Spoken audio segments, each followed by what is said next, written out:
മഹാരാഷ്ട്രയിലെ നാസിക്കിലെ മജിസ്ട്രേറ്റ് കോടതി അടുത്തിടെ രാഹുൽ ഗാന്ധിക്ക് സമൻസ് അയച്ചിരുന്നു. എന്റെ മുൻപാകെ സമർപ്പിച്ച രേഖകൾ പരിഗണിക്കുമ്പോൾ ദേശസ്നേഹിയായ വ്യക്തിക്കെതിരെ നടത്തിയ മൊഴികൾ പ്രഥമദൃഷ്ട്യാ അപകീർത്തികരമാണെന്ന് തോന്നുന്നു.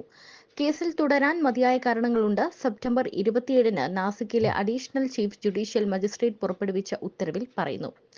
2022-ൽ ഗാന്ധിജിയുടെ വാർത്താ സമ്മേളനവും പ്രസംഗവും താൻ കണ്ടിരുന്നുവെന്നും അതിൽ സവർക്കറിനെതിരെ നടത്തിയ പരാമർശങ്ങൾ അപകീർത്തികരമാണെന്നും ആരോപിച്ച് കേസിലെ പരാതിക്കാരൻ അവകാശപ്പെട്ടു. സവർക്കർ ബിജെപിയും ആർഎസ്എസുമാണെന്ന് ഗാന്ധി പറഞ്ഞതായും വർക്കർ മോചനത്തിനായി കൂപ്പുകൈയോടെ പ്രാർത്ഥിച്ചതായും പിന്നീട് ബ്രിട്ടീഷ് ഗവൺമെന്റിനു വേണ്ടി പ്രവർത്തിക്കുമെന്ന് വാഗ്ദാനം ചെയ്തതായും പരാതിക്കാരൻ കോടതിയെ അറിയിച്ചു. സവർക്കറെ അപകീർത്തിപ്പെടുത്താനും പ്രശസ്തി നഷ്ടപ്പെടുത്താനും ലക്ഷ്യമിട്ടുള്ള പ്രസ്താവനകളാണിവയെന്ന് പരാതിക്കാരൻ അവകാശപ്പെട്ടു. ഇന്ത്യൻ നിയമത്തിലെ അപകീർത്തിപ്പെടുത്തൽ, മനഃപൂർവ്വം അപമാനിക്കൽ തുടങ്ങിയ വകുപ്പുകൾ പ്രകാരം നടപടിയെടുക്കണമെന്നാണ് പരാതിയിൽ ആവശ്യപ്പെട്ടിരിക്കുന്നത്.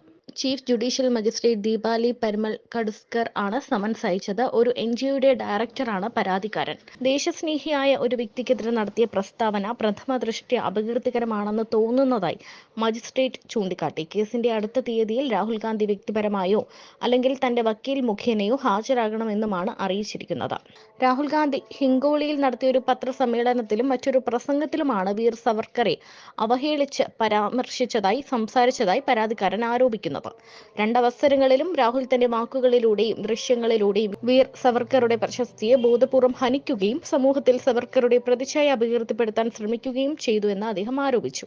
വീർ സവർക്കറുടെ പ്രശസ്തിയും സ്വാതന്ത്ര്യത്തിന് മുൻപുള്ള അദ്ദേഹത്തിന്റെ മഹത്തായ പ്രവർത്തനങ്ങളും സമൂഹത്തിന് അദ്ദേഹം നൽകിയ സംഭാവനയും നശിപ്പിക്കാൻ രാഹുലിന്റെ പ്രസംഗം ശ്രമിക്കുന്നുവെന്നും അദ്ദേഹം കുറ്റപ്പെടുത്തി. ഈ സാഹചര്യത്തിൽ കോടതിക്ക് മുമ്പാകെ സമർപ്പിച്ച എല്ലാ തെളിവുകളും പരിഗണിച്ച ശേഷം പ്രതികൾ ദേശസ്നേഹിയായ ഒരു വ്യക്തിക്കെതിരെ പ്രഥമദൃഷ്ട്യാ അപകീർത്തികരമായ വാക്കുകൾ ഉപയോഗിച്ചതായി തോന്നുന്നുവെന്ന് മജിസ്ട്രേറ്റ് പറഞ്ഞു.